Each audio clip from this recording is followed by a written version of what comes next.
We are going to do something on Greenland, whether they like it or not.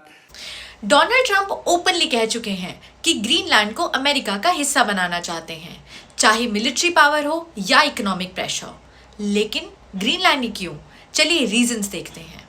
तो पहला reason, Greenland Arctic के बीच बैठा हुआ है और आर्टिक वो रूट है जहां से यूरोप से नॉर्थ अमेरिका का सबसे छोटा पाथ जाता है। इसलिए अमेरिका का ballistic missile early warning system decade से ग्रीनलैंड पर डिपेंड करता है।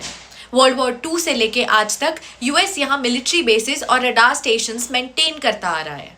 दूसरा reason, Greenland mineral gold mine है। 25 out of 34 critical raw minerals यही मिलते हैं। ग्रेफाइट, लिथियम, रेयर अर्थ जो बैटरीज, ईवीज, विंड टर्बाइंस और मिसाइल्स के लिए एसेंशियल है। तीसरा रीजन, आइस मेल्ट हो रही है और फ्यूचर की इकोनॉमी लिटरली सरफेस पर आ रही है। जो रिसोर्सेज अब तक फ्रोजन थे अब ऊपर आ रहे हैं। And now most important reason, USA को फियर है कि अगर चाइना या रशिया ग्रीनलैंड पर कंट्रोल कर ले तो ये एक स्ट्रैटेजिक ब्लंडर और ह्यूज लॉस होगा अमेरिका के लिए। आर्टिक में कंट्रोल का मतलब सिर्फ रिसोर्सेज नहीं है, बल्कि ग्लोबल पावर बैलेंस का स्विच है। तो अब आप सोच रहे होंगे कि इसका फिर इम्पैक्ट क्या होगा, तो समझते हैं। पहला, अगर अमेरिका ने प्रेशर बढ़ाया तो यूएसए यूरोप के रिलेशंस खराब हो सकते हैं। दूसरा, नाटो जो यूएसए का मिलिट्री अलायंस है, यूएस के अंदर ट्रस्ट क्रैक हो सकता है। बेसिकली जो प्रोटेक्टर है वो ही अटैकर बन रहा है। और तीसरा, Arctic next geopolitical flash point बन सकता है।